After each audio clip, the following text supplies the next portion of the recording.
Talofa, and welcome into another episode of the 135 Footy Show, proudly part of the WesWes Network. You can go check us out on YouTube at the WesWes Sports Network, or you can go check us out online at the website weswesnet.com. Welcome into Bobby. Missed you last week, mate. How are you all? How's it, Tons? Yeah, good, bro. Full disclosure, man, I did not know we was going to be twinning today, repping the Tana Seagulls. Up the Seagulls. And the Warriors caps, but yeah, I thought that Si and it's the one last week needed to get that Broncos rubbish out of their system. They're still in the afterglow of last year's grand final victory. But come on, mate, it's a new season, so we got to talk about more than just the Broncos. Exactly, new season and a new week as well. So a lot changed from when I had those guys on last week. Maybe all the news coming out from Broncos town is why they couldn't make it. I'm not sure. They're just busy. For some reason they're busy this week, so we'll carry on. Good to have you back, Wolves. Let's jump straight into it, man. Let's start with your I know it's only the first week of preseason, but you got a Kaea Kele for us? Prior to coming on, I was a little bit reluctant. I'm picking a Kaea Kele because preseason, man, you get to see all the new, young, up-and-coming talent that's coming through in all the NRL teams. But I figure, well, why not? Kaea Kele is not going to one of those young bucks. It's going to, a well-established veteran of sorts. If you had watched the St. George game, it's from that game. Who did they play? St. George played, was it the Knights? Knights? Yeah, Knights. Yeah. From the kickoff. It's like a kickoff, and very first carry, you didn't even get very far, but Josh Kerr knocks the ball on from the very first carry. Josh Kerr, getting welcomed back to the Red V after his time at the Dolphins, and he's gone back to the Dragons, and now they're probably thinking, you should have just stayed at the Dolphins. Why did we re-sign this fool to come back? You look mean at the end of last year. And that's a terrible start for Josh Kerr, knocking the ball on. But to their credit, to St. George's credit, if not for that young fella on the wing, what's his name? Tu, that came in and put that shot on. Setutu put that shot on the centre in that same set too. That Newcastle had the ball, and then you got the ball back. So I thought suddenly that was a terrible, terrible start, not just for the preseason, but your second stint coming back to the Dragons, and man, this is what you come back with suddenly. So my Kaea Kele for the weekend's games goes to Josh Kerr. Nice soft one there. I like it also. It's not too harsh on him, but yeah, I didn't even know he made the change. But yeah, he had a really good season, like finishing with the Dolphins too, especially for one of the older guys. He really stood up at the back end, so I missed that. But yeah, hopefully the Dragons forgive him for that and can move forward. I guess it is the preseason, but I noticed he's missing from the forwards this week, so go work on your hands.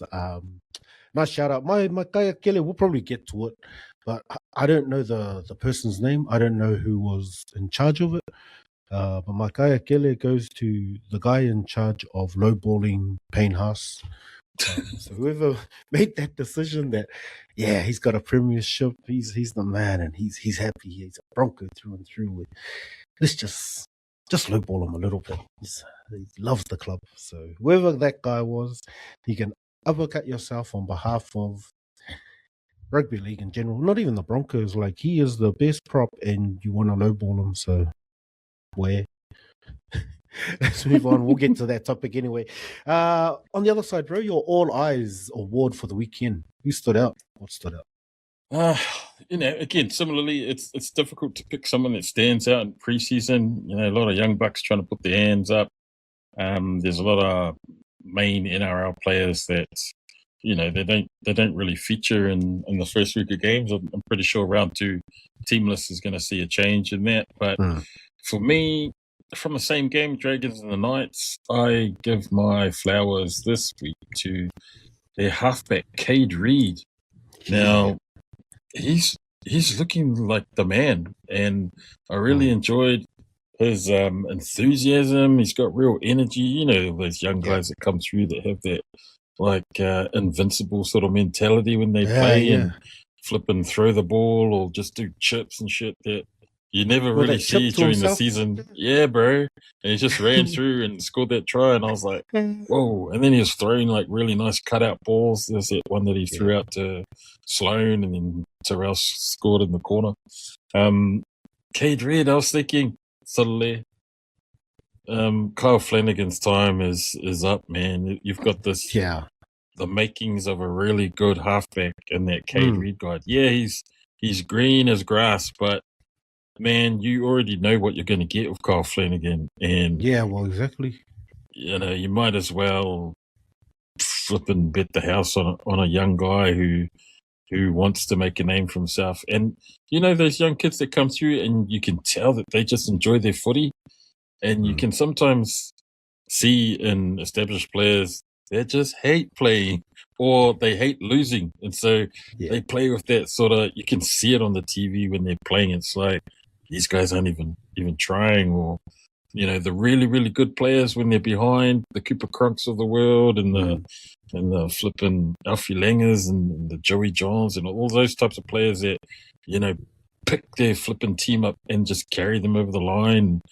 And then you see like in recent years, the Dylan Browns of the world that just spectator, and we know the potential he's got. Look at how he carved up last year with the Kiwis. But when he was at Paris, so there were times he was just catch pass.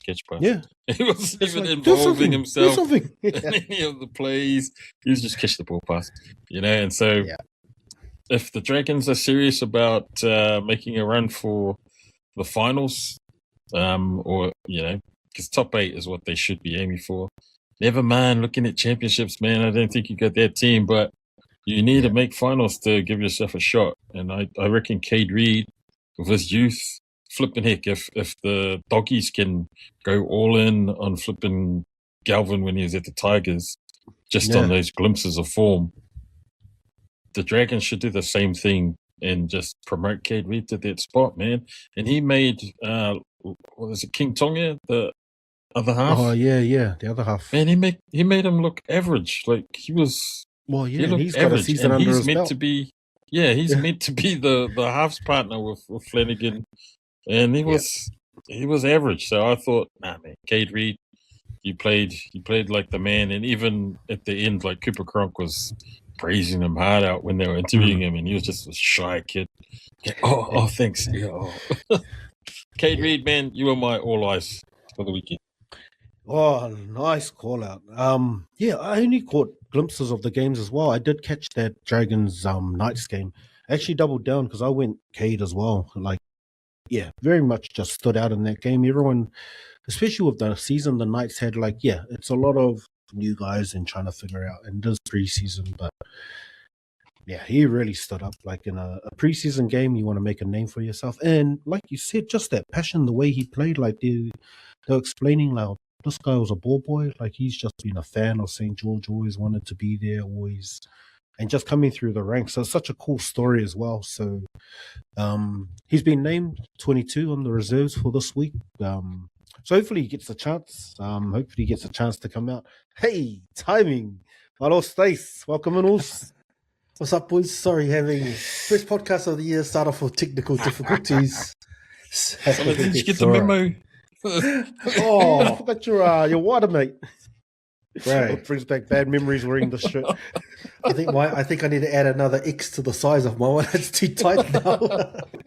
Malos, welcome. Just perfect timing, bro. We just finished doing our All Eyes Kaea Kele. Unless you had one to add any Oh yeah. Oh, nice. So I had a Kaea Kele, I do the Counteract podcast, so I'll have a stab at someone. I'm going to give my Kaea Kele to New Zealand Rugby. So, don't say that lightly, doing the Counteract, the rugby podcast for the network. But, rugby, you think about rugby in New Zealand, it's always been the number one sport here. So that was never really up for debate. But right now, just the momentum feels a bit different. So, thinking about the Warriors, they've sold out all their home games last year. The Up the Wars movement is strong amongst the youth. So the NRL feels like it's trending upwards and the energy is shifting a bit. Meanwhile, rugby feels like it's fighting for eyeballs. So just for anyone who cares, Super Rugby's kicking off this weekend. And I'm just thinking, man, this is the window. This is our window for the rugby fans. The NRL season hasn't even started yet. So you've got quite clear air. And, you think about what the headline game is. It's the Blues versus the Chiefs this weekend. So that should be blockbuster stuff. Bowden Barrett versus Damian McKenzie, two incumbent All Black 10s, two playmakers fighting to set the tone for a new era under a new All Black coaching regime. That's narrative gold. But instead, both players rested because of All Black protocols. So I get player welfare and all that. I understand load management, but this is round one. This is where you build the hype.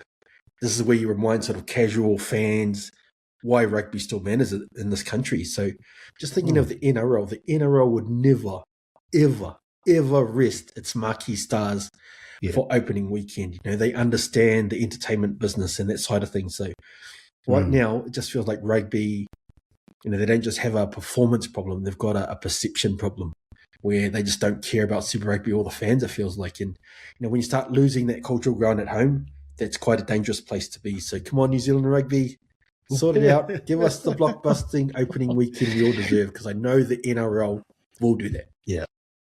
Nice. That's crazy. Like, especially the fact that you guys are like live season this week. Like, I haven't heard Boo. Like, I have heard of the Blues because of being in Auckland. You hear of the Blues Chief game coming up, but so there's no preseason. There's no build up to the season. They've had 2 preseason games, nothing shown live on Sky for any of the New Zealand ones. Even the Australian ones got shown live, and they broadcast them here in New Zealand. So the build up's been pretty poor, which is another problem, New Zealand rugby problem. So. Do you remember that ad campaign back in the days where it was like, "Are you ready? Are you ready?" And then Carlos would be like running through, passing the ball, and then the ball got kicked over to like Australia, and then Regan. So there's none of that hype, man. I don't know who looks after advertising for that competition, but you suck, man. You guys are useless. Yeah, I don't know what the budget is. They're like, here's $5, do us a marketing campaign or something. But it feels like they're working on. There's nothing. There's no hype whatsoever. Yeah, for opening weekend this week. Nothing. Well, I see Auckland Transport winning ad rewards. I was like, man, well, what's everyone else doing? We need those guys. Okay. How about some good news? Also, you got an All Eyes? Yes, I do. Okay, I'll contrast my Kaea Kele with something positive, and here it is. Nice. My Kaea Kele went to New Zealand Rugby. My All Eyes award goes to the NRL. So the NRL, right now, while other sports are in retreat, rugby league is on the front foot, and that deserves the All Eyes on Me award for the week.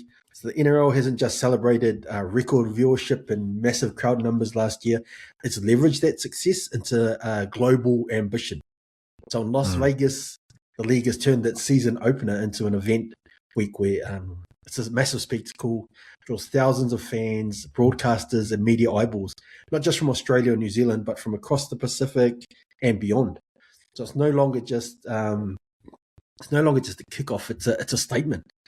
And at this year's season launch, I heard the CEO Andrew Abdo, and it was about vision. So he laid out this real bold global strategy. It's a bit more than just talk. The NRL is actively exploring playing matches in cities as far flung as sort of Japan. He spoke about Abu Dhabi, London, Hong Kong. All building on the success of Las Vegas and the appetite for league sort of beyond the traditional borders. So this is sort of what long-term growth looks like. This is what, other sports, you think about rugby, leans on stuff like heritage. NRL is pushing boundaries and looking for new markets, new fans, new narratives, and that forward momentum, that confidence, as the game continues to get a bit more global, one thing's clear. rugby league. It's not just winning at home in New Zealand and Australia. It's chasing the rest of the world. So shout out to the NRL. They get the all eyes on me for the week. Oh, yeah, they're coming from the rugby guy. Fantastic work, yeah. And I mean, the fact that we know the names Andrew Abdo, Peter V'landys, like it goes to show why they're doing well from the top, because these guys in their vision.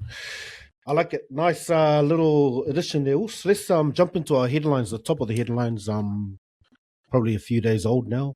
Payne Haas making the signing over to South. So I think it's like a 10-day calling. He's probably like 4 days in now. So I don't know what the Broncos are doing, scrambling. That was my Kaea Kele, whoever lowballed him, to allow him to go. I'll come to you first, Bobby. Your thoughts when this broke, man? Well, it's heartbreaking, isn't it, for a Broncos fan, a Broncos supporter? Coming off the back of an amazing season that they capped off with the grand final victory last year. All those Broncos followers, Broncos supporters were probably looking forward to this year, and all this took a back-to-back and wanting to emulate the success of last year. Man, and that's all been sort of... There's a lot of turmoil now. I know it's not until the end of the year, but, that whole confidence that they would have gone into the start of the season going, is now all of a sudden, what the hell? Because now there's all sorts of, when one piece of news breaks about a club, then there's all sorts of freaking spin doctoring and rumor mills kick in, and then it's like, well, shit, what else is happening in the club? I see that there's been some sort of damage control that, was it Payne Haas's agent that came out today and said, oh, no, we were always going to go, no amount of money would have kept Payne there. There's no bad blood between us and the Broncos, and, they're trying to sort of fix the fact that the news is now broken, and there is all of these rumors spinning around. So, yeah, it'd be pretty tough to take if you're a Broncos fan. But I think, it's awesome for the game because, having Payne Haas go to Sydney, it's a new challenge for him. I reckon it'll freshen him up. And not only that, it'll freshen up whoever's next cab off the rank at the Broncos, because now they know that, all those guys that were props, like the Xavier Willisons, the Ben Takura, all those guys that were sort of the way down the picking order, are now thinking, oh, shit, once Payne goes, man, someone needs to put their hand up. And if the Broncos don't go out and re-sign another marquee prop to take his place, those young guys can flip and look at this season as the season to sort of put their hand up to show Maguire that, hey, man, pick me next year once Payne's gone. I'm going to be the man. It's a real opportunity for those young guys. Man, and I really want Xavier to get it. And I want Ben Takura to get better too. Like, he just seems like he's the 10 meters guy. Like, pass it to the 6'9" guy and he'll fall over the line, or however tall he is. And he's real one-dimensional at the moment. Those guys need to sort of glean all they can off Payne before he goes. And I know that they've probably been doing that in the last few years that they've been in the team. But, this is the year really for them to make a statement. So, yeah, the news is terrible for Broncos fans, but I think it's positive for the NRL and rugby league in general, especially because you saw how fresh Payne was last year when he was playing for Tour. Man, I thought he was awesome in the Broncos grand final, but fuck, man, when he put on that Tour jersey, he was levels. So he was levels, man. And it looked like he was trying to shut people up, like all of those haters that were like, oh, he's going to be crap, blah, New blah, South, whatever. It's going to play Tour, Yeah. But, man, he was carrying that Tour team, and, disappointing end in the end.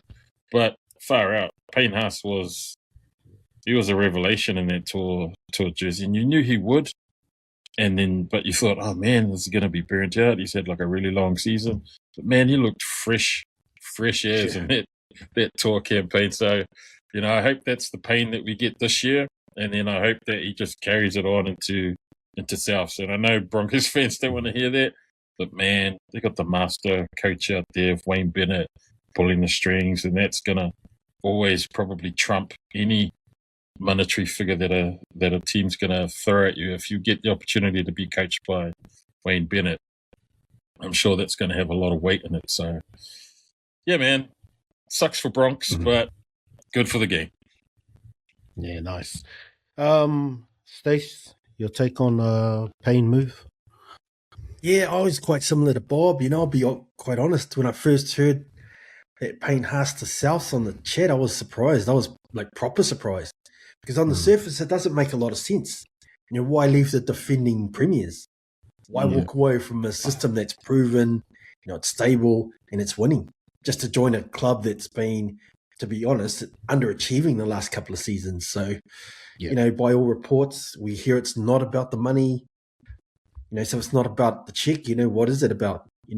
I mean, that's where the story gets quite interesting because there's a lot of speculation about what's going on there. I think you mentioned it, Bob, but someone in our group chat talked about, the Wayne Bennett factor. And maybe that's it. Maybe it's just timing. You think about Adam Reynolds is also retiring at the end of the year. Think about stuff like the cap reshuffling, changing leadership dynamics there at the Bronx.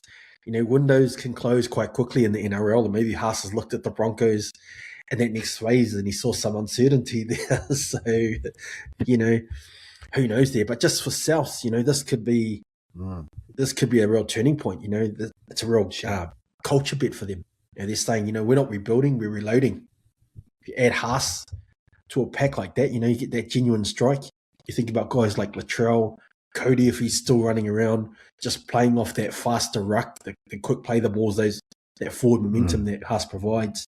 That could be a real game changer for them. So I suppose, like for myself, like we're Warriors guys here from the outside looking in, it's still a bit of a head scratcher, but gee, wow, in terms of preseason, player signings, this has to be right up there, one of the biggest coups ever. So yeah, it's going to be interesting how it plays out. Yeah, interesting. Just how it, like, I guess these things, like there's so many guys that are close enough in the media and that they catch wind of these things. So yeah, real interesting how quick it came about. You mentioned the Amber Reynolds. We're going to touch on like his retirement. I'll come back to you, Stace, around the Broncos itself, like your thoughts on their season with just these things, preseason. I think Eddie put it up in the chat, they've been through a lot last year as well. They had the Ezra Mam incident, the Walsh toilet water stuff. And so it doesn't seem to maybe it doesn't seem to faze them, but there was talk like maybe, just Maguire's approach as well, like just that hard training. So there was mention again, maybe Haas, because it's like law of diminishing returns. Like you think if he knows how to work hard and how to play at a high level, and so just trying to train the heck out of him even more. Like, I don't know if that played into it, but there's been murmurs, like you said, or the rumor mill. But your thoughts on the Broncos in general with all of this happening? Does it help or hinder them? Yeah, it's a tough one. It could be a positive because I wonder if they think that 2027 they could be back in a rebuild phase. So you might have to go all in this year. They're primed to go back to back because they've still got a gun team. We'll probably touch on previews in a future podcast, but I think a lot of people will have the Broncos there or thereabouts. So I still think, obviously it's not ideal, but I still rate them highly. I think they're going to be good.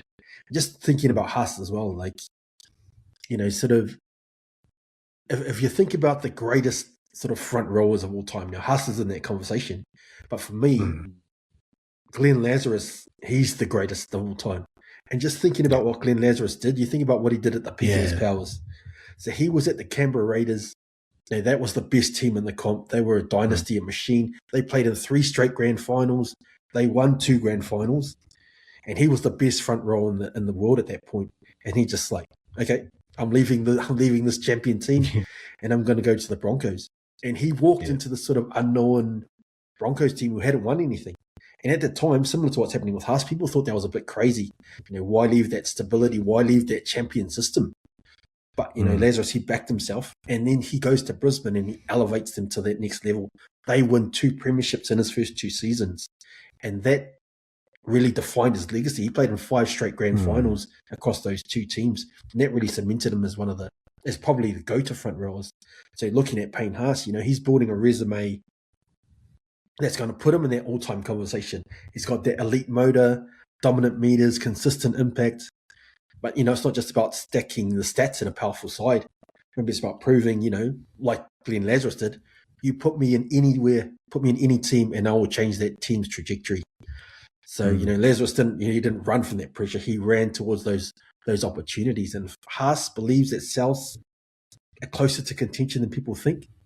This could be that same blueprint, a dominant front rower helping to reshape that club's identity. So, if he can pull it off, I'm going to put him at the top. I'll put him above Lazarus. If he goes to South and puts them in straight away, they're the gun team straight away. And then he's that guy like Lazarus was. He's the guy, put me in any team and I'll make you a gun straight away. So it's interesting. But just coming back to Adam Reynolds, that's where it gets. That's also quite interesting because, he's sort of been the glue in a team that's, got a lot of young superstars, these speed guys, power guys, highlight plays. He's the calm voice, the steady boot.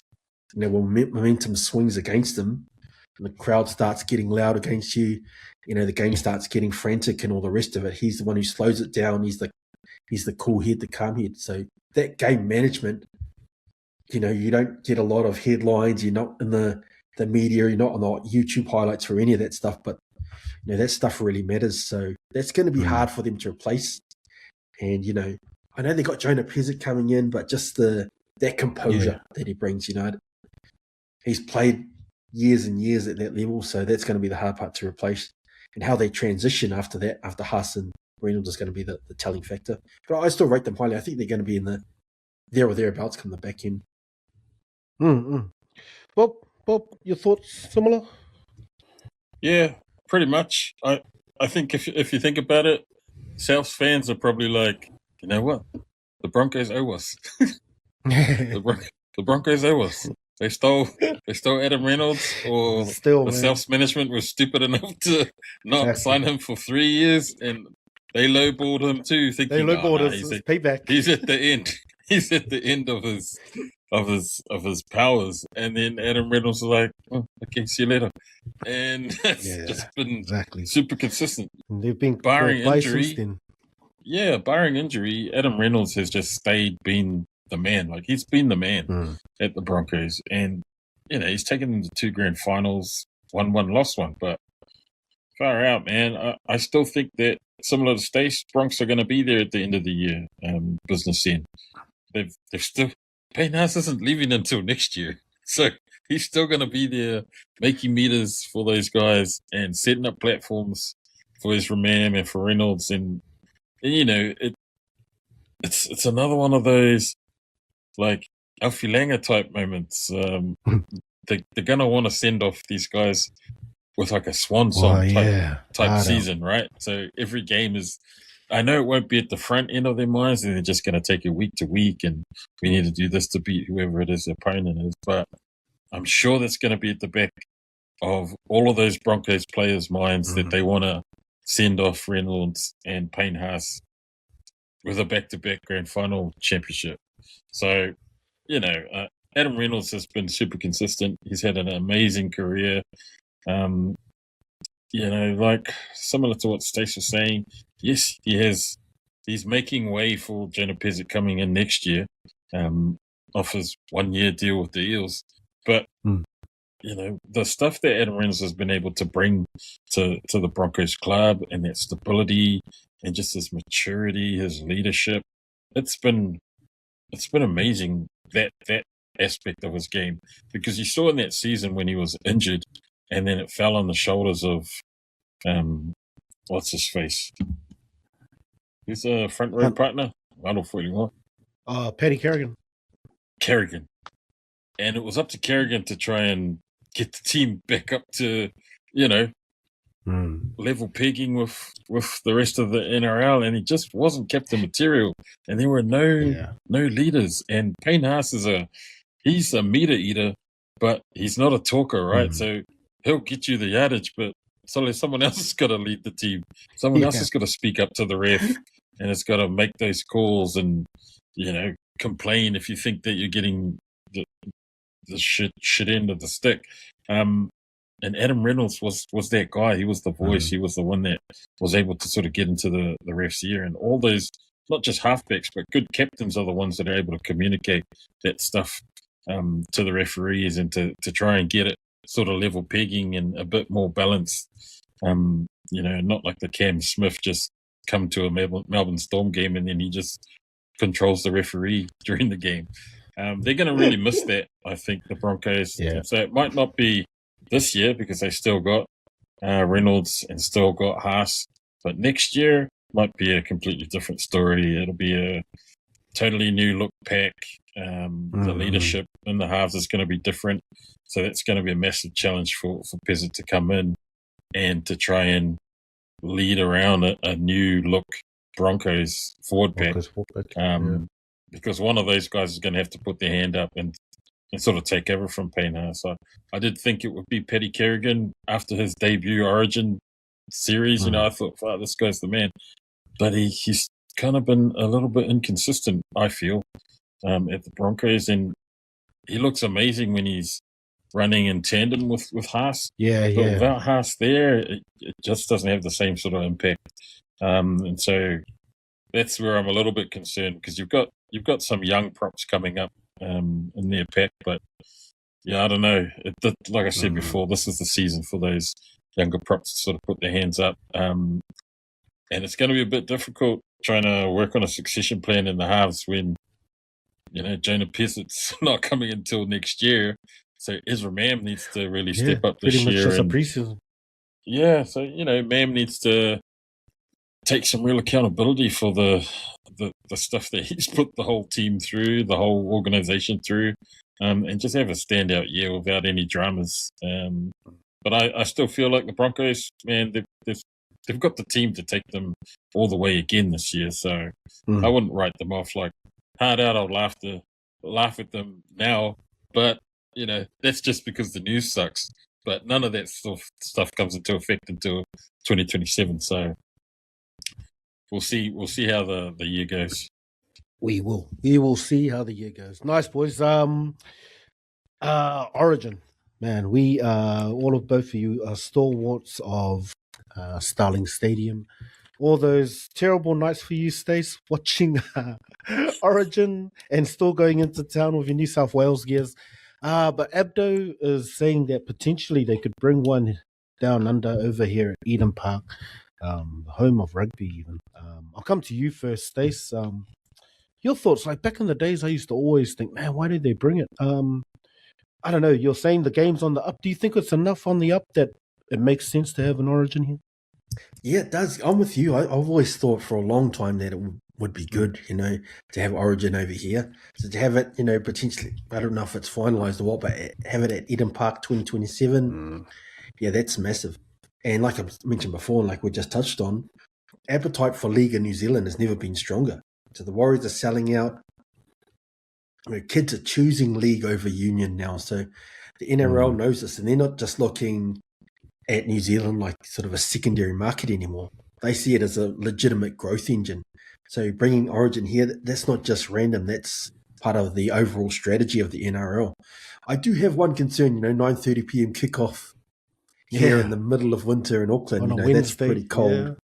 That's quite late. So, if you're a family with kids, that could be a bit of a tough sell. You don't want to undercut the atmosphere because of, broadcasting scheduling and stuff like that. So that said, it's bigger than just the one kickoff time. This is about embedding Origin culture in New Zealand, like we've already a part of. So it's about letting New Zealand fans experience that cauldron live. About showing some young Polynesian players. You think about the influx of Polynesian players in the game. You think, the pathway isn't that distant that can tell a lot of the players that. So, and a lot of the kids that. So, it's right in front of them. And, from the NRL's perspective, it's a crucial cog in their expansion machine. Vegas, we talked about potential Asia games. Now Eden Park is this controlled growth that they're working on. So, the key is to make it feel premium, like it's an elite product, like always has been. So we've got to get that sold out stadium, get a proper build up, not just a sort of novelty stopover. And the NRL is actually quite good at that. So I think that they're going to do a good job of it. Because if they get this right, Origin in Auckland might not just be a one-off. It could be sort of a statement that rugby league in New Zealand, it's not just visiting us anymore. It's about investing in the future opportunities. So I love the idea, and I'll definitely go with my Blues jersey and support the boys hard out if they once the tickets go on sale for sure. Bobby, the kickoff time, like I guess because you got like your kids are older, but you got Moko as well. Like the time for you, how does that work in? Like I guess as us when we go watch all the boys, but to be able to go live with the family, do you think that they'll make some compromise, or you're happy to stick with the late kickoff? No, they won't compromise, bro. If they're coming to New Zealand, well, 9:30 is the time to cater to the Australian market. So that's a bigger market than New Zealand. It's got more eyeballs watching from Australia. Just a touch. Well, that's 9:30 build up. That's yeah. That's usually but like. They didn't take Origin down to Melbourne until the Melbourne Storm was super successful, and the NRL could see that there was a market for Origin to be played outside of Queensland and New South Wales. And when the Storm were super awesome and winning all those grand finals and creating all those flipping marquee Queensland State of Origin players, it made sense to take State of Origin down to Melbourne and play it there, because they knew that Cameron Smith, Billy Slater, Cooper Cronk were all Storm players at the time, and they thought, you know what? Let's just see how this pans out. And man, they sold out every time they played in Melbourne. But that was the reason why I think they took it to Melbourne, because it was smart. Melbourne had these champion players. Melbourne had the Australian captain playing for them. They were a market that was super easy sell to take State of Origin to Melbourne. Similarly, I think the NRL has smelled an opportunity with Up the Waz movement happening here in New Zealand, and Stace pointing out that the NRL is just this dynamic product at the moment, and rugby league is ticking all of the boxes for all the right reasons. And so those guys are smart, man. Of course they're gonna leak some news out. We're considering Auckland, and man, fans are gonna go nuts for that shit and gonna want to absolutely bring the game here to New Zealand. And regardless of the time, man, there will be Queensland and New South Wales fans packing whatever stadium it is out. And it's even gone to Perth, right? And it goes to Western Australia because they've got humongous ass stadiums out in Perth. And so that's just money right there. You sell like 60,000 tickets at those Perth stadiums. It's trying to promote the game and grow the game. And now you've got the Bears starting back up over there because of all of the flipping exposure that league's had over there. State of Origin's been there. They've played games over there.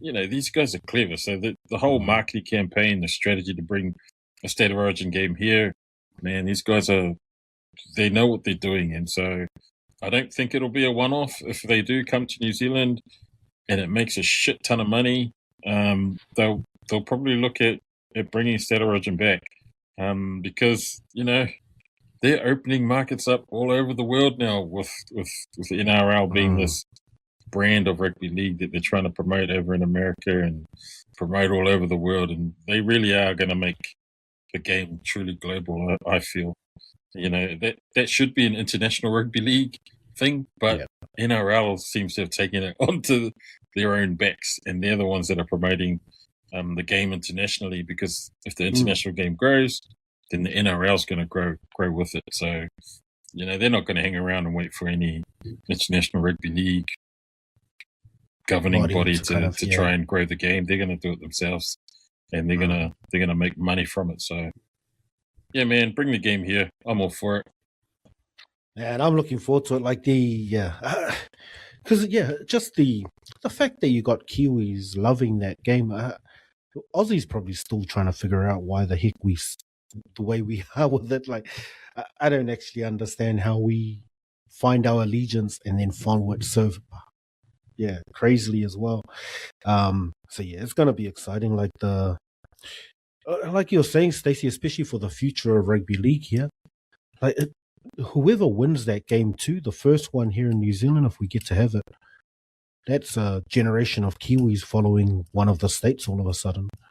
And from my perspective, I really hope that it doesn't continue to be the home of the Blues, Eden Park. So maybe just for league, it'll be the home of the Maroons.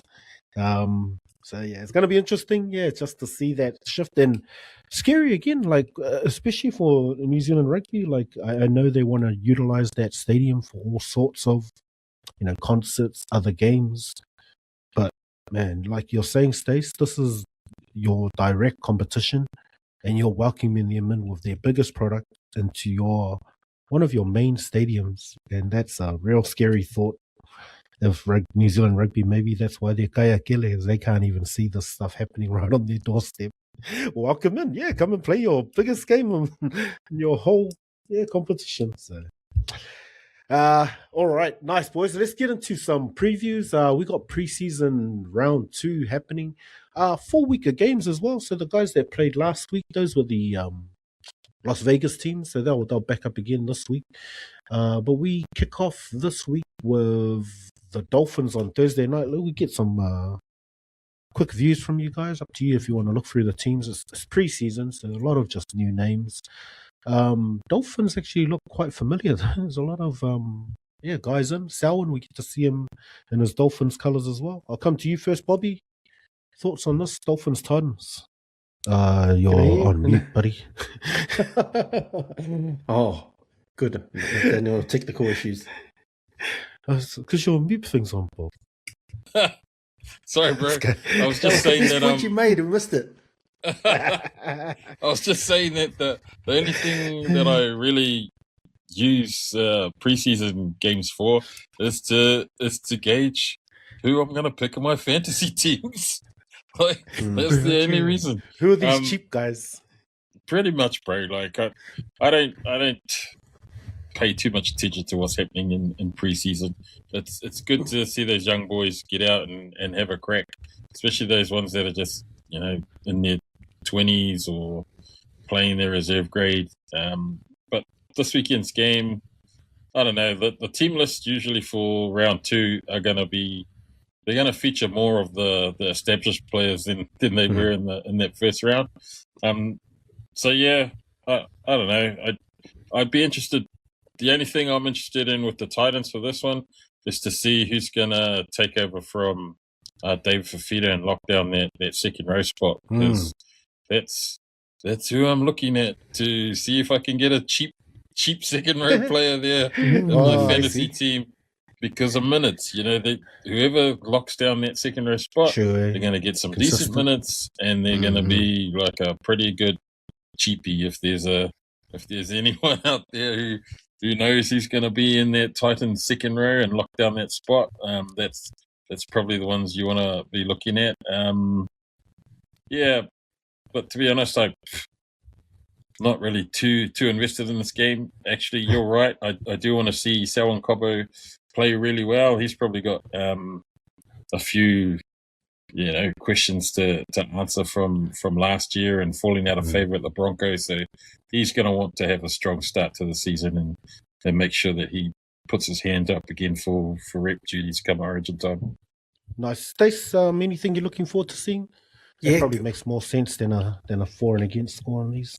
Yeah. The trials are always quite interesting. They give the whole squad a run. So sometimes it's good to see some depth as well. Like, if there's injuries, there's always injuries in these types of seasons. So, do you have the depth with some of these young guys? And there's a lot of guys who you wouldn't have heard of that you see play, and sometimes they can, if they go well enough, they can move up the pecking order, potentially get some minutes in the future in the NRL. So, it's quite interesting. I remember just looking at the Dolphins; they scored the most points in the whole comp last year.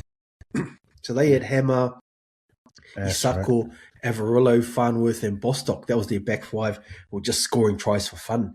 Now they've added Cobbo. Trey Fuller is back from a long-term injury. So they've got some real outstanding first-grade outside backs who are going to probably miss out. So, that's going to be interesting, and just in the trials to see who nabs those spots. You'd probably say Hammer's locked in, Farnworth is probably locked in. I'll probably say Isako's locked in as well. He's been their goal kicker and he's played every game. So and probably even Cobbo might be close to locked in. But there's Bostock there, Avarillo. I don't know what they're going to do with Avarillo. I rate him quite highly, so he might be one of the guys who misses out, because Bostock was talked about as a potential Origin bowler last year. So they've got some crazy outside backs. So I would quite like them to score a lot of points again. Just from a fantasy side, they might be, those attacking stats always come in handy. But I'm just really interested to see who can nail down some outside back spots and who ends up missing out. Yeah, nice. I'll probably, the same. Probably looking forward to seeing Flegler. I see he's been named on the interchange, so that'll be his first visit back. So hopefully he goes well, adjust back into the game. Be good to see his name back in the forwards. Like he was doing real well and then just fell off from that injury. Raiders Storm. Who are you looking forward to checking out here? Have a look at the name. This is I think both teams are going with all new players. It's going to be quite interesting because both teams have lost some crucial guys. They had strong seasons last year. You think about the Raiders won the minor premiership, Storm were in the grand final. But, the Storm lost Ali Katoa for the season. Ryan Pappenhausen's gone, so there's some jerseys up for grabs there. That's right. Fogarty, who was the halfback last year at the Raiders, he's gone. So who's going to grab those spots? So I think really just interested to see if they can carry on that strong momentum they had last year after both teams have lost some pretty crucial guys. So, I'm just interested to see who grabs those spots. Bobby, anyone stand out to you from this team? I'm interested to see how Lisati goes at Tuvalu, stepping in for Ali. He's a different type of player, but it'll be interesting to see how he plays this year, because that might then change that whole dynamic on that right side, right? There was Ali's side. Because there was a lot of Jerome Hughes to Ali Katoa last year, scoring tries in the air or grubbers through. I don't know if Lisati's going to try and mimic that Katoa style, or whether he's going to try and bring his own sort of flavour to it. But he's another one that I'm sort of keeping tabs on for my fantasy team, because he might be locking down that second row spot and he'll get minutes too. So, this will be an interesting game. I think it'll be a good game. Good blow up for both teams. Nice. Lisati, West Auckland too, so that'll be a cool story. Yeah, see him make the come up. Cowboys, Panthers. Cowboys played last week, I think. Yeah. It was back up for them. I think Purdue had a good game. Anyone standing out for you guys in this one, Stace? Yeah, tough one. I don't recognise a lot of people. I'm just looking at this Panthers team now. They've really chucked out the reserve grade. But I remember when the Warriors won the New South Wales Cup last year, and the Panthers just came with their shopping bags. They bought like 7 guys from the Warriors system. So you see a couple of guys there, Toby Crosby, who, man, I didn't know why. Well, I suppose they got a better offer at Penrith, but he was an up-and-coming gun. I heard they were talking him up. At the Warriors. Kalani going as well. Named at second row. He was a beast for the Warriors in the reserve grade last year too. So a couple of Warriors guys catch my fancy a little bit. I also heard in the preseason they talked about, interviewed Isaiah Yeo, just talking about, who's been looking good and who's been training the house down. And he earmarked Freddie Lussick. Another Warriors guy is saying the guy who's won all the bloody training awards and carving up all the training. Wow. So, it's sort of good signs that a lot of these guys who have come from the Warriors systems, being picked up by an elite club like the Panthers and thriving over there, at least in the preseason. So, my only interest is just seeing how some of these former Warriors go. Nice. Bobby? To be honest, I'm not overly interested in this team, in this game, purely because Cowboys were they were rubbish last week. They were super convincing in that first half. They were up 28-6 or whatever it was, and then They only ended up winning 34-30, so they really let the floodgates sort of close up on what I thought was going to be an outstanding performance from them. That as soon as who was it? I think, was it Clifford that come off? After he came out, after he came off, Clifford, and then they just lost their way and just allowed the doggies to sort of make a comeback. But like, you can never tell with the Panthers team. They come from a system that's won so many grand finals. So even though they're all these young buck no names that you've never heard of, these guys have been exposed to what it's like to be in that system. So, you know, they could probably come and pull the Cowboys' pants down, all these no names young Panthers. So I wouldn't put it past them just because they are Penrith players. I like that point that Stace makes about all the ex-Warriors going, man, I couldn't believe that Kalani didn't get signed. That guy was the man for them last year in that reserve grade. Yeah, and then when I saw that he'd signed for the Panthers, I was like, what the of all teams. I know, right? But oh well. It's interesting also that you bring up last week as well, because you think about which coach is potentially the most on the chopping block. Yeah. Todd Payton's got to be right up there. And you think about last year, they had a star-studded team, but their defense was poor. So to start off the first preseason conceding 30, you're like, man, have you fixed your issues or is it more of the same stuff? If it's more the same, you're not going to survive the season. He'll be fired, I reckon. So sort of potential, I don't know if I want to say alarm bells because it's still only preseason, but he knows what he needs to fix at least. And that's a good point. Like, even this team that's been named, like you're saying, Bob, like this is the second week for them. So there's a lot more of their starters. Like they've got Dearden. So it's almost like a half-stack pack from the Cowboys. So very much so, like they won't want these Panthers guys to be pulling their pants down. But at the same time, they need to figure out how to stop points because, if anything, these Panthers will probably come close or give them a good run. So, I think probably defense is going to be what Payton's going to be looking for. So, good call out there. All right, let's get to a game that we actually care about. Probably a few new names as well, though, against an unknown Manly. Like, couple, like hardly any even pictures. So even the NRL don't know who these guys are. But the Warriors, a lot of familiar names. Most of our guys have come back. Your guys' thoughts? Are you looking forward to seeing out of the Warriors? There's a few guys there. I don't know their names, but a lot are kind of coming back with kind of household names now. Come to you, Bobby. You know what? I want Tana Boyd to have a really good game. He was the man when he was playing reserve grade. And then for some reason, when he stepped up into the NRL team, it's like he got real reserved again and wasn't doing things that he was doing playing in the reserve grade, like little chips ahead or he was real confident. It's like awesome. Such a different person in the two grades. And I want him to really flip and just stick to that same form that he was that he had week in, week out in that reserve grade. And that's the reason why they took it out and then they took the interstate out. And it was off the back of Tana Boyd playing really well. So I'm really wanting him to do well. Like the Warriors have named a really stacked team. Like outside of a handful of players, like they've got Ali Leatawa coming back into the centres, paired up with Leka. That's interesting. Interesting. Leka in the backs. You know, so maybe they're just trialing some stuff in these preseason games. You get to see Rog starting on the wing. I don't know too much about that Hazen Mellors guy on the other wing. But, you know, there's going to be some competition in those wing spots with Khan. What's his name? Khan Pereira.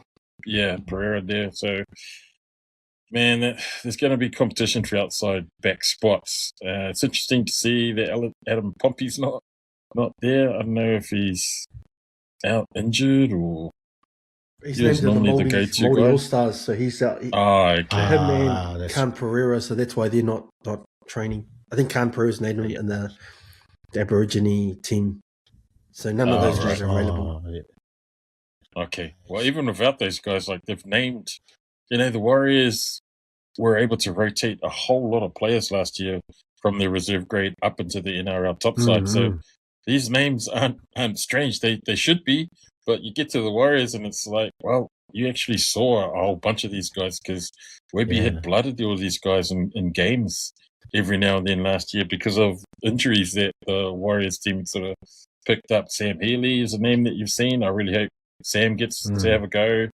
You know, I really liked his energy when he came on. He was super quick. Not that I want Wade Egan to be injured or anything, but I really rate Sam Healy as a rake. He's really good. Tana Smith and Jeremiah Toiava, those guys were no nonsense last year when they got their opportunities to come up into the first grade team. But a young fella that I'm really looking forward to if he gets his opportunities, Kele Fatialofa. That guy is a beast. And so I really want him to sort of shine and be this year's Leka Halasima. So, you know, we all know what Leka can bring, but I don't think the NRL has really seen what Kele Fatialofa can bring. I'm hoping that Aaron Clark has another outstanding year. We'll see how it goes. Who was it that was it last week where you talked about the co-captains? Was it you guys? And how they need to get rid of that. The Warriors. When I heard that point, I was thinking that's a very good point because when honestly, I love James Fisher-Harris as a player, but as a captain, I don't know, man. He left a lot to be desired. I feel like his play, like when he was at Penrith, he didn't have that responsibility and he didn't have that pressure of trying to make those captain calls because, man, he knew his job. He had one job, and that's to make yards and flip and put the fear of God into any runners with his defense. And that's what he did. And when he was the captain of the Warriors last year, I just feel like there was way too much focus in his mind on the captaincy stuff and his game. I don't know. He was still playing all right, but I feel like he could have played a heck of a lot better if he didn't have the pressure of the captaincy on him. That's my take on it. I don't know. I see Stace shaking his head, but hey man, rebuttal. I don't care. I love hearing different opinions. That's just my opinion because I really want Fish to have a successful stint here at the Warriors, and I don't want him to sort of fizzle out or to pick up injuries. Kind of like how Tuhu Harris came over and had that same sort of potential, and then kind of sort of fell off his game and picked up injuries, and just didn't quite have the impact that I really wanted Tuhu to have. Stace? Yeah, I hear that. You know, I heard Eddie last week. He's actually really well spoken. He's got a lot of good points, but I'm sure that was just Broncos hate disguised as constructive criticism. Nah. But I hear what you're saying about the one voice, one person on calling the shots. That makes a lot of sense. But you think about someone like Fisher-Harris plays 50 minutes, and I think they get Mitch Barnett a bit more. He's probably closer to 60 minutes. But if he's off, then who's the captain? So the way they did their interchange last year was quite interesting. Fish would always come off first, and they would leave Mitch Barnett on a bit longer just so he could be a captain. And then almost he would come off, and then Fish would come on. So they've always got one captain on at a time. And that's always the danger of having a middle forward as a captain, a non-80-minute player as a captain. So I think the dual captain works good for that reason. So unless you're picking an 80-minute guy, the dual captaincy works. So I'm sticking with it at this point. I watched one of the documentaries on YouTube, one of the preseason documentaries, and you could see those two in particular, real strong leadership qualities. So I'm happy with the system. I'm going to keep it. Nice, boys. No comments. You can have one hand each holding the trophy on each side. One hand they stand up on grand final day. All right, let's skip across to the West Tigers and the Sydney Roosters on Saturday night. Anything stand out for you guys here? Anything to look forward to with the Tigers? No Jerome Luai. Javen Andrews. I don't know. Any relation to the Andrews? If there's no Luai, then there's no flowers for this team, man. They need to have some control in those halves. So I don't know who these young fellas are. So this looks like they might be one way street for the Roosters. to run all I over think them. that the signing of Cherry Evans, I'm quite interested to see how that works out. Because looking at who they've got here, these are the backup guys, Hugo Savala and Toby Rodwell. So Rodwell's been identified as one of the best young halves in the game. He's up there with Kobe Black and Jet Clary and these types of guys as Generation Next. And Hugo Savala was good last year. He's got that long kicking game. He's a good foil for Sam Walker. So to have these guys stuck in reserve grade, that seems like almost a waste. I wonder if I was Savala especially, I'd be looking to make a move or doing something because he's too good to be, not starting in a team, in my opinion. So I'm just really interested to see how they go to put pressure on Cherry Evans, who's their marquee guy now. I'm just seeing how that all plays out. Yeah, that will be interesting because Savala had a really good into a season. Like who's their seven? Like who's their actual seven? Sam Walker. Sam Walker. Yeah, that's right. Is he injured? No. I'm not sure. He might just be rested. But, you think Sam Walker's got a good running game, good passing game, good short kicking game. Hugo Savala's got that excellent long kicking game. He's got these massive bombs. It was a good balance. He's a big body as well. So, that yin and yang as a partnership, I thought they were really solid together. So it's just interesting to see. Is that Paddy Herbert from the Warriors playing there for the Tigers? He's been named at centre. Yeah, it must be. Oh, yeah, maybe. Oh, true. That guy. I wonder where he went to after the Warriors. Okay. He was at the Titans for a while. Yeah. And looking at that centre there, Makasini, he was the under-17s player of the year in the Harold Matthews. A couple of seasons ago. So he's been earmarked as this great centre. I think he's still only 18, but he could be one to watch. Wow. Yeah, Makasini. Okay. Nice. All right, moving on to the other Saturdays. A few Saturday night games. Knights and Doggies. These two playing again. Critter back in. I think that's Critter's first game back. So, it'll be interesting to see how he goes. This one will probably be the game of the weekend, I think. You got Dylan Brown making his debut for the Knights. So him and Sen Smith in there in the halves, and they're up against the Doggies have pretty much brought in all of their guns for this round after letting their young bucks run around in that first week. They've pretty much named probably their strongest team. I don't know who else could come in to take spots off close who it is that they've named. They've named a really strong bench: Kurt Mann, Tupanua, Sam Hughes, Josh Curran. That's their NRL week in, week out bench. And they've got Kaea and Preston in the second row. So the Doggies have named a really strong team. So it'll be interesting to see how the Knights turn up because they've named a stronger team than last week as well. Bradman Best, and they've got a few ins.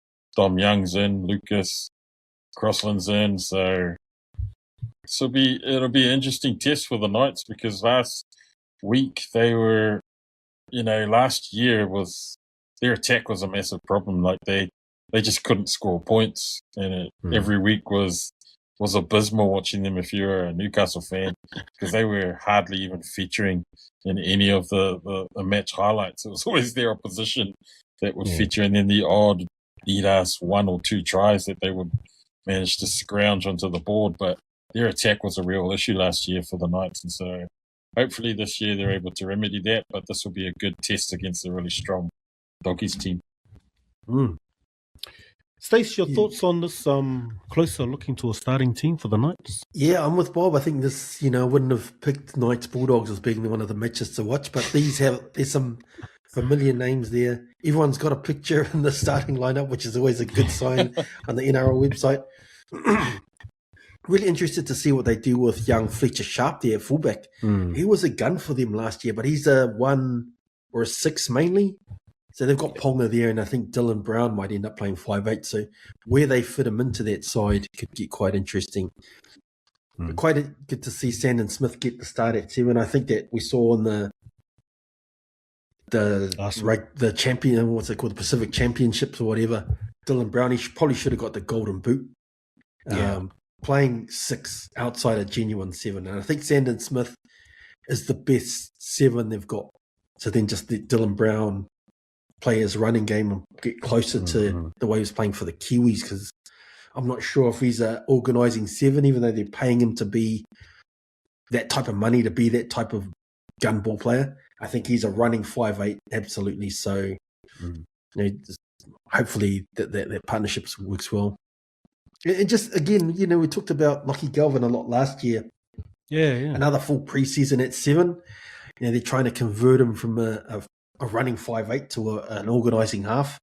So another preseason under his belt, and see if that was the right call and see if he can carry the Bulldogs a bit higher. So just see how he goes at organising a team as well.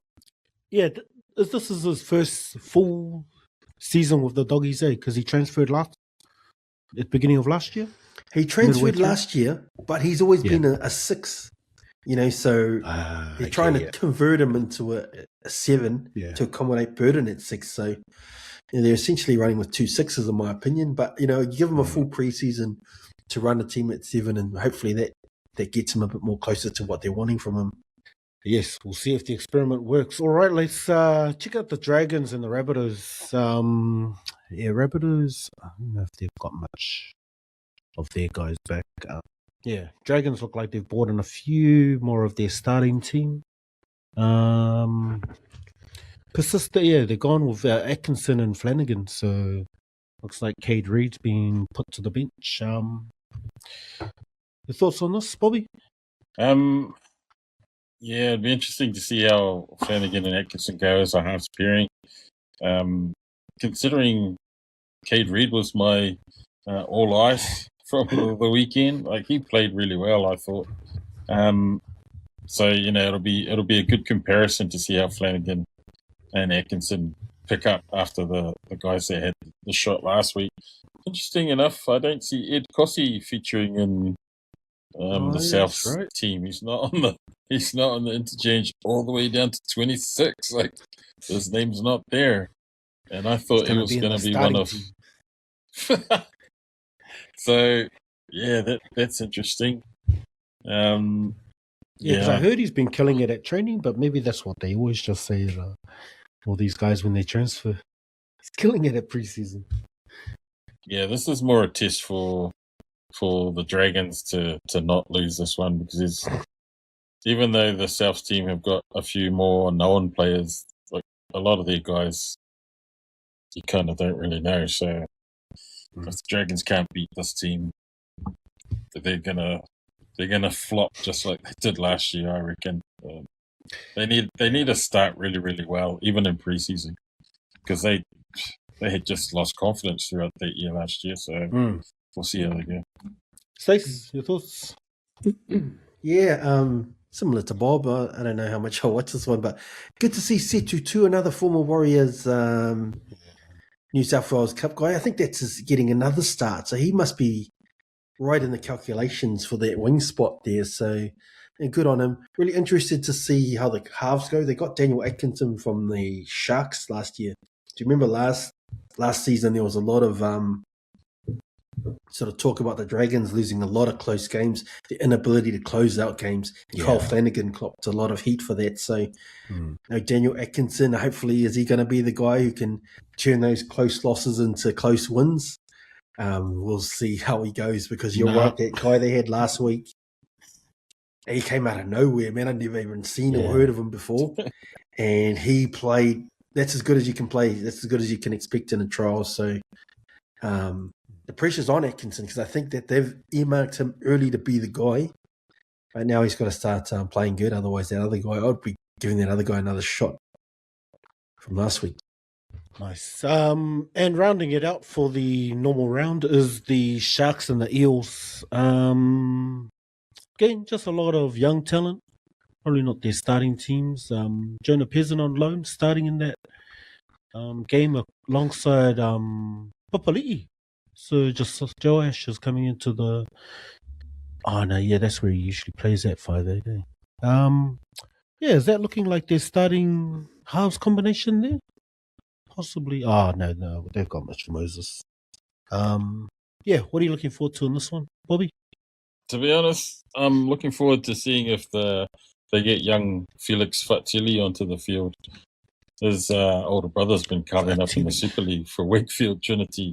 Kaea Fatili, he signed over to the Super League, and he's become a bit of a cult figure over there, scoring like 80-meter tries from prop. So there's this one highlight reel where he busts through a tackle and then he runs 80 meters, burning the fullback.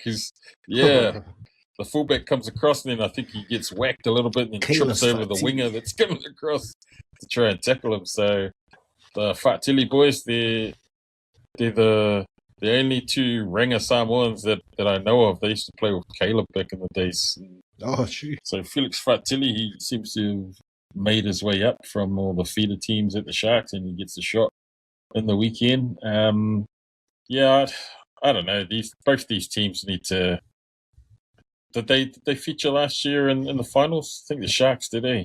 Yeah, Sharks were there. Sharks made it. Yeah, Eels didn't. Yeah, I don't know about the Eels. That team's in a rebuilding, and just looking at these names, even though a lot of them are their starting guys from last year, it looks like another rebuilding year for the Eels for me. I can't see them threatening anyone. Yes, Stace. Yeah, similar to Bob. You know, you look at this Eels team. There's some NRL players in there, but gee, I don't know how they're going to go. I suppose from an interesting side, trying to see how Jonah Pezic goes. They got him on a 1-year deal from Melbourne. He was always earmarked as the heir apparent to, Cam Munster or Jerome Hughes or whoever finishes up there. They both signed longer term deals, so he ended up leaving. Yeah, that's 1-year deal with the Eels is quite interesting. I'm not sure if that works in the Eels' favour. I mean, if he kills it, it's only going to benefit the Broncos, I guess. But, interesting. He's going to be going to the Broncos. We talked about that before with Adam Reynolds leaving. And they had to give up a guy, Kobe Black, who's probably the best, I think, the best young half in the game. Sort of 19-year-old. He carved up the origin. He's been carving up at all levels. So, interesting that the Broncos signed Pezic, because I think Kobe Black will have a better career, in my opinion, if he could fulfill his potential. But I'm just interested to see how Pezic goes. He's got a lot of people who've been talking him up, and now he's got an opportunity to cement himself as a genuine first grader week in, week out. So, nice. Let's go to the final. It's not actually the final game of the round. It's actually before this. So this was the final game at 8:00. Before this, we got the Indigenous game. It's over here at Waikato this weekend. So I don't know if that's when's the Blues the kickoff game? Saturday night. Saturday 7:30 Blues. So just New Zealand time is just before the Warriors first, and then Blues. At least they didn't clash those. And then so this will be a Sunday game in the afternoon, 5:45 New Zealand time. Maori versus Indigenous.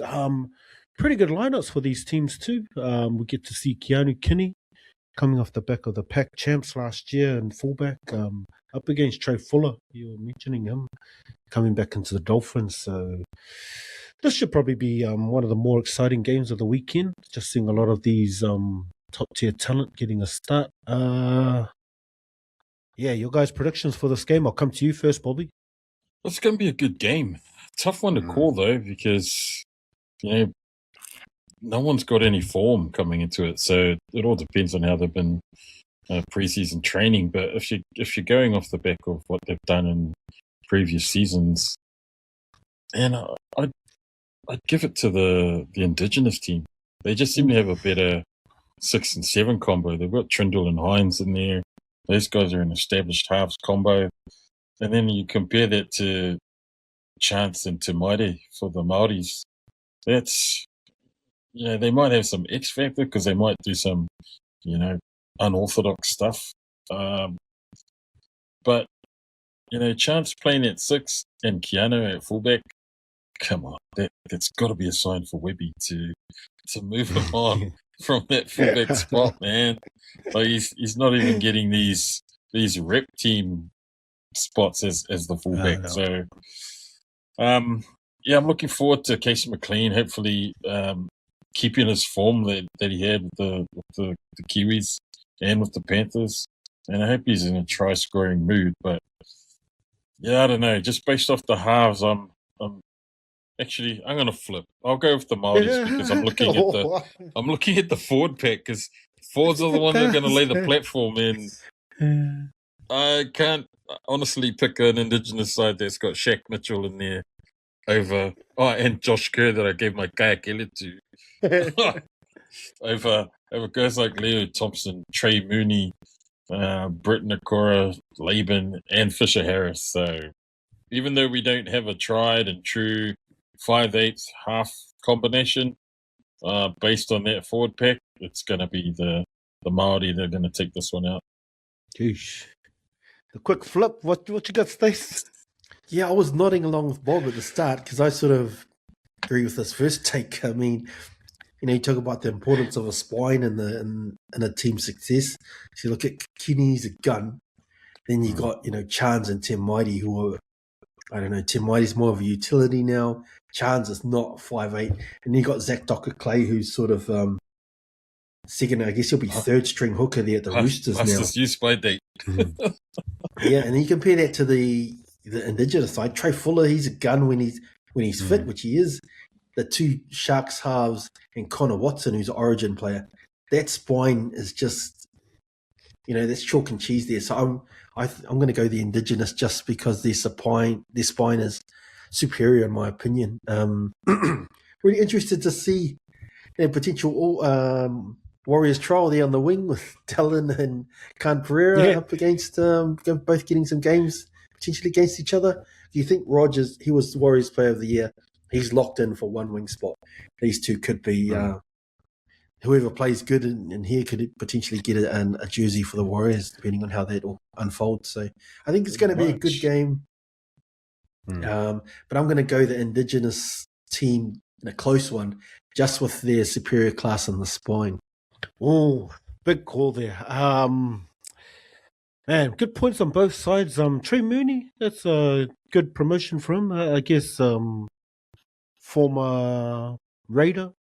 I don't know where Tups is. Maybe he's injured or he just didn't declare his availability for the Māori. But yeah, I guess that's a big miss for us, not having Tups there. And then Fish playing lock as well. So it'd be interesting to see him.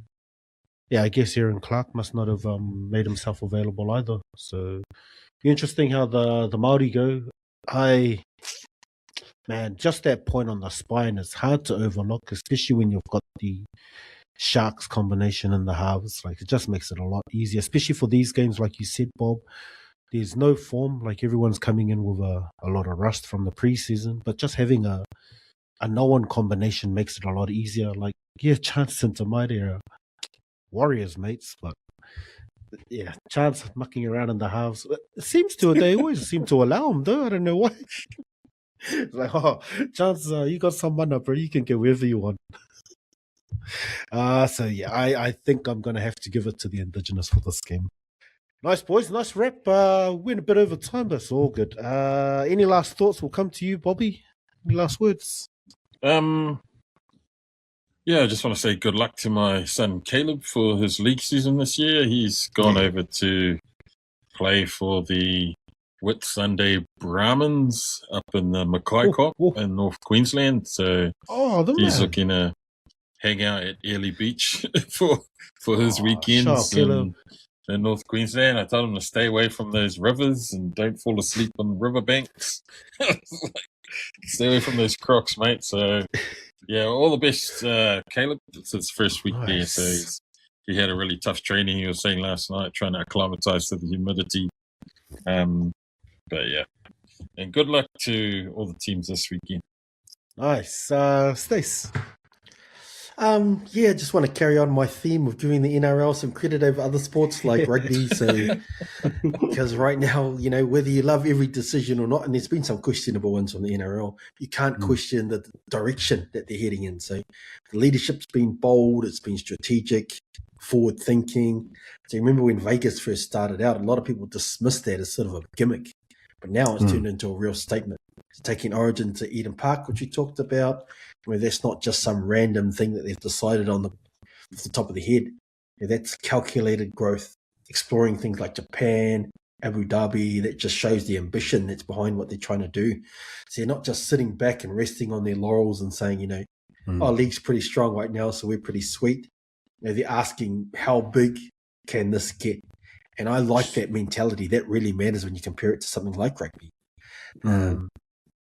In sport where, sometimes complacency can kill momentum, it feels like right now the NRL is hungry to grow and to explore new markets, to elevate the product that they've got. So, and just to make the game feel like a premium event. And, just for us as fans and, people who like to talk about the game, that's quite exciting. Just thinking, beyond the business side of things, I'll be honest, I've missed the footy over the summer.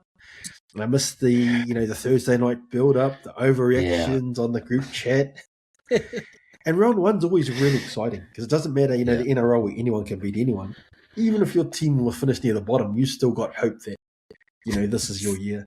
And I say that as a Warriors fan who says that every year. So, I miss arguing with all the boys about the bad calls that the Warriors get and all the rest of it, like it's sort of a life and death scenario. But there's just something about, about rugby league that just hits different like that. The camaraderie and the tribalism that goes into it. So the physicality, the moments, the theatre and everything. So season's about to kick off, getting these new storylines, new villains, new heroes, and you just can't wait for the season to kick off. So looking forward to that. Nice, Stace. Nice rap there. Awesome, bro. And just a little shout out for me to my daughter Aliana, starting back at school, and to all the kids that are heading back. All the best. Thank you for tuning in, listening to us. Please go check us out on the YouTube channel, WesWes Sports. And you can check out all our other podcasts over at the home of WesWes on www.weswesnet.com. And hopefully after next week, you'll be able to hear back from the Counter Ruck boys, trying to spark up their rugby competition and the chat there. Looking forward to it. I'd be keen to hear your guys' take on the new All Blacks coach, bro. Hopefully you guys drop something, and we'll stay tuned to hear that as well.